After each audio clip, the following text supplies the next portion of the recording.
सिर साहब, खबरों में ज़ेरे बहस बहुत से मामलात हैं, लेकिन जिस बात पे हमारा पड़ोसी मुल्क काफ़ी तिलमिला रहा है या बिलबिला रहा है, ऐसे फहरिस्त उसको रख लेते हैं। ऑपरेशन बनियान मरसूस हुआ या उधर से ऑपरेशन सिंदूर था। उस दौरान सबसे ज़्यादा जो डिस्कस पर्सनैलिटी की जा रही थी इंडिया में, वो फील्ड मार्शल आसिम मुनीर साहब थे, जिन्हें इंडिया के लिए सबसे बड़ा ख़तरा समझा जा रहा था और अच्छे खासी स्टेटमेंट्स उनके हवाले से दी जा रही थी। दावे किए जा रहे थे कि ये क्या कर सकते हैं और क्या नहीं। लेकिन जो इस वक्त आसिम मुनीर साहब कर रहे हैं या उनके कामयाब दौरे कर रहे हैं पाकिस्तान और अमेरिका के दरमियान ताल्लुकात के ज़िम्न में, वो इतने काबिल ज़िक्र हैं कि आलमी जराइद उनकी काबिलियत का, फील्ड मार्शल की काबिलियत का एतराफ़ करते दिखाई दे रहे हैं और बता रहे हैं कि कैसे अमेरिका के साथ जो ट्रिकी रिलेशनशिप है उसको स्मूथ कर लिया फील्ड मार्शल आसिम मुनीर साहब ने। अब जो उनका ताज़ा दौरा वाशिंगटन है, इसमें यूएस पाक ट्रेड फ्रेमवर्क का भी इजरा कर दिया गया है। लेकिन इसके अलावा जो सबसे बड़ा शायद जिस पे इंडिया इस वक्त खासा परेशान भी होगा, वो BLA और मजीद ब्रिगेड, दाइश और TTP को दहशतगर्द तंजीमों की फहरिस्त में शामिल कर लिया गया है। इन पर पाबंदियां लगेंगी, जॉइंट ऑपरेशंस किए जाएंगे इनके अगेंस्ट और दहशतगर्दी के खिलाफ हर मुमकिन ताउन अमेरिका पाकिस्तान को फराहम करेगा।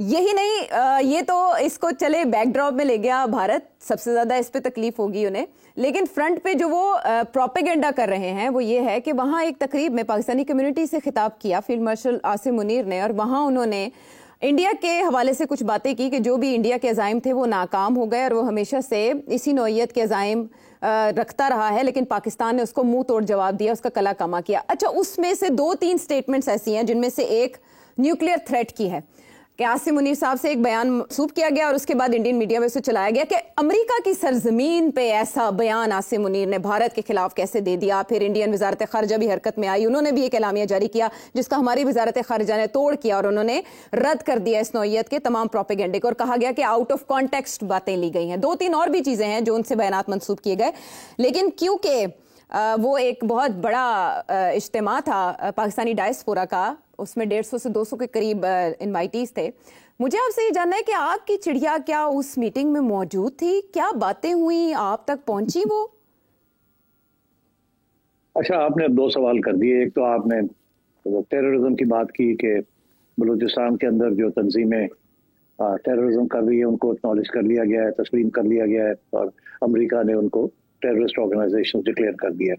मैं समझता हूँ ये बहुत बड़ी अचीवमेंट है जनरल आसिम मुनीर की।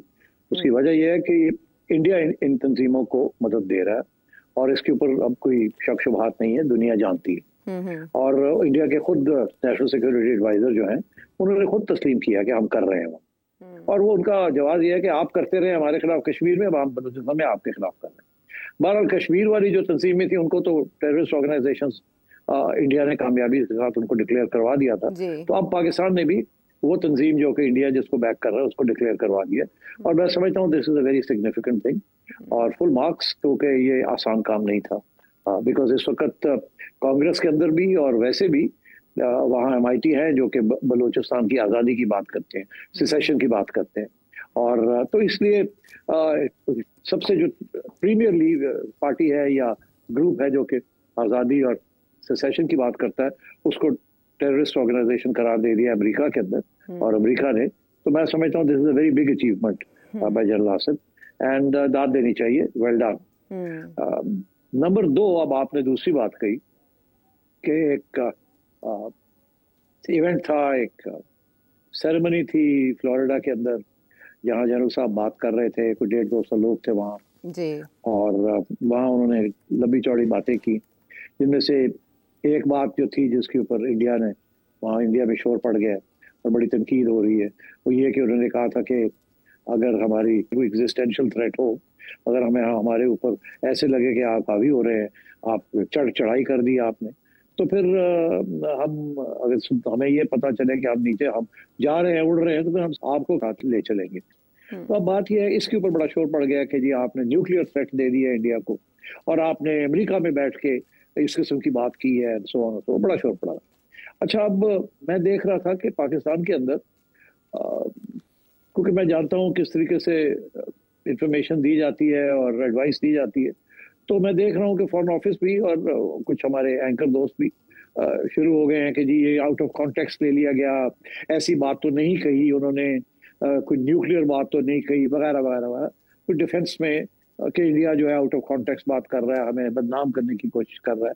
तो एक किस्म की समझे आप कि थोड़ी सी बैक स्लाइडिंग नजर आ रही। अच्छा, मेरा मौकफ इससे बिल्कुल फर्क है। मैं दो बातें, अब आपकी बात जो है ना उसको मैं आगे बढ़ाता हूँ। आपने कहा मेरी चिड़िया थी वहां की नहीं, जी बिल्कुल चिड़िया थी, और चिड़िया ने blow by blow, sentence by sentence पूरी रिपोर्टिंग की है मुझे, और जैसे समझे मेरे सामने बैठ के की है।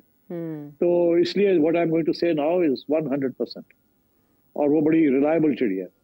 तो मैंने उनसे मोटी मोटी बातें ही पूछी। उन्होंने एक और बात भी कही जो शायद इस वक्त इतनी हेडलाइंस यहाँ नहीं बनी, वो ये कि अगर आप हमारा डैम्स बना के हमारा पानी वानी रोकने की कोशिश करेंगे तो हम एक नहीं 10 मिसाइल मारेंगे और आपको उड़ा देंगे, आपके डैम को, और फिक्र ना करें हमारे पास बहुत सी मिसाइल जी। आपको याद होगा आयशा कि मैंने जैसे ही करण थापर ने मेरी इंटरव्यू की थी पहली बारी, जब ये सारा मामला शुरू हुआ था, तो उसमें आखिर में मुझे उसने पूछा कि क्या आपका ख्याल है पाकिस्तान जो है वो न्यूक्लियर वेपन्स इस्तेमाल कर सकता है अगर इंडिया पाकिस्तान की कॉन्फ्लिक्ट हो? आपको याद होगा।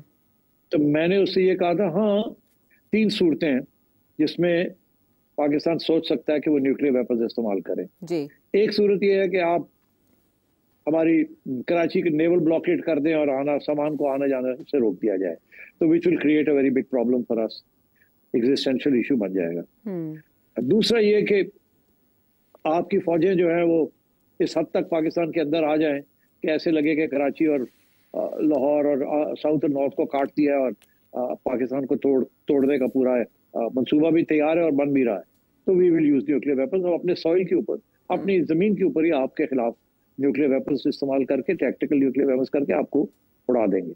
और तीसरी बात यह कि अगर आपने हमारा पानी रोकने की कोशिश की, और पानी हमारा क्योंकि उसकी वही सारी सिविलाइजेशन ही, इंडस वैली की जो सिविलाइजेशन है वो पानी पे डिपेंड करती है, और अगर आपने ऐसे किया तो हम न्यूक्लियर वेपन्स इस्तेमाल करेंगे टू डिफेंड आवरसेल्फ। तो उसने मुझे कहा कि आपको याद होगा करण ने मुझे कहा कि एक्चुअली आप करेंगे, तो उसके ऊपर फिर मैंने जवाब ये दिया, मैंने कहा ये मेरा मौकफ है कि ये ऐसे हमारी सोच है और ये सोच सही है, बिकॉज हमने ये न्यूक्लियर वेपन्स फुलझड़ी के या दिवाली के लिए तो नहीं किए थे ना हम। तो इसलिए ये डिटेरेंस है और ये समझ भी आनी चाहिए आपको। हमें किसी किस्म की शर्मिंदगी नहीं होनी चाहिए इस चीज के ऊपर। अगर हमारी जान और जिंदगी इस मुल्क की दाव पे है और इंडिया अगर इस किस्म की हरकत करेगा तो वील यूज न्यूक्लियर वेपन्स ऐसी की तैसी। और यही हमारी सोच है और यही हमारी स्ट्रेटेजिक थिंकिंग है जिसके पीछे हमने ये सारे अपने डिटेरेंस क्रिएट किया। सो मैं तो बिल्कुल डिफेंसिव नहीं हूँ इस चीज के ऊपर। लेकिन सेठी साहब, जो इंडियन मीडिया है वो ये कह रहा है कि इस बयान के बाद अब वक्त आ गया है कि पाकिस्तान की न्यूक्लियर सलाहियत को सल्ब कर लिया जाए, क्लिप कर दिया जाए न्यूक्लियर कैपेबिलिटी को। असल में इस बयान को बहाने के तौर पर इस्तेमाल किया जा रहा है। नहीं, वो फर्क नहीं पड़ता ना, कर नहीं सकते, इनके बस की बात नहीं है, किसी के बस की बात नहीं है कि आप पाकिस्तान का न्यूक्लियर प्रोग्राम को टेक आउट कर लें। बड़े सेफगार्ड्स हैं हमारे पास and we know how to protect the nuclear programme. तो ये वो ईरान के न्यूक्लियर प्रोग्राम को नहीं रोक सके तो आपका ख्याल है हमारे तो डेवलप्ड वेपन सिस्टम्स है, सारा कुछ है, तो ये ये ऐसे नहीं हो सकता। ये इंडिया ड्रामे करता है इस किस्म के, मगर it's not going to happen. और हमने देखा कि थोड़ा 15-20 दिन पहले या 1 माह पहले की बात है कि TRF द रेजिस्टेंस फोर्स का नाम दहशतगर्द तंजीमों की लिस्ट में डाला गया अमेरिका की जानिब से, तो भारत में खासे डंके बजाए गए। और अब हम देख रहे हैं कि जो डेवलपमेंट जिसकी तरफ आपने इशारा किया सेठी साहब, ये बहुत बड़ी पेशरफ्त है, लेकिन जाफर एक्सप्रेस का सानहा हो और इसमें पाकिस्तान का नुकसान हो या बलूचिस्तान की सरजमीन पर, KP की सरजमीन पर इन तंजीमों की कार्रवाइयाँ हों, इस तरह से लिस्ट पर नाम डालने और मुश्तरका कार्रवाइयों के बाद क्या फर्क पड़ेगा दहशतगर्दी पर?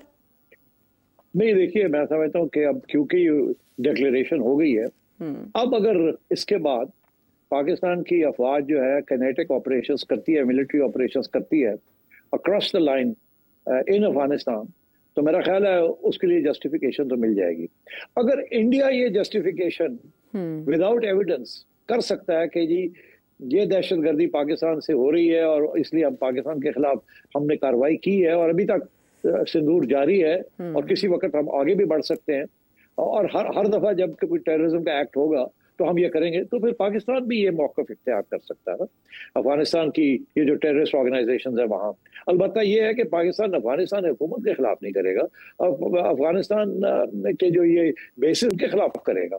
जैसे आपको पता है कि इंडिया ने शुरू में अटैक जो उनका ख्याल था कि बेसिस हैं जैश मोहम्मद के या लश्कर तैयबा के, मगर उसके बाद हमने कहा नहीं, ये हमारी अटैक और सरजमीन, and so then we reacted.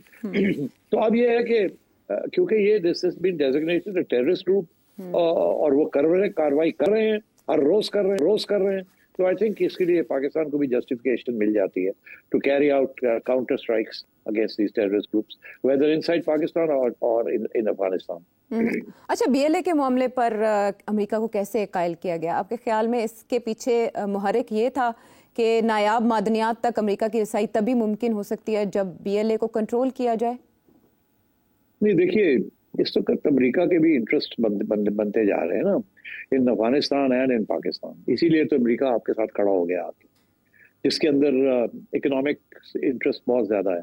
और फिर भी वैसे भी वो इंडिया वो चाहता है अमेरिका के वो किसी तरीके के साथ पाकिस्तान अफगानिस्तान की हुकूमत के साथ मिलके वहाँ कोई बेस एस्टेब्लिश करे। तो जब तक ये इस किस्म के टेररिस्ट इंसिडेंट्स वहां से होंगे अगेंस्ट पाकिस्तान तो ये हो नहीं सकेगा। तो आई थिंक एक स्ट्रेटेजिक डिसीजन है अमेरिका का कि अच्छा ठीक है, आप अगर आप बीएलए को खत्म करना चाहते हैं तो कर लें, मगर हमें कोई ना कोई एंट्री मिलनी चाहिए। तो आई थिंक अमेरिका को अफगानिस्तान के लिए भी एंट्री चाहिए for economic reasons, exploration, minerals, transport and also I think Iran के खिलाफ लिस्निंग पोस्ट वगैरह। तो आई थिंक ठीक ठाक कोऑपरेशन होगी एंड अमेरिका ने ये बड़ी सोच समझ के ये सारी बात को आगे बढ़ाया है।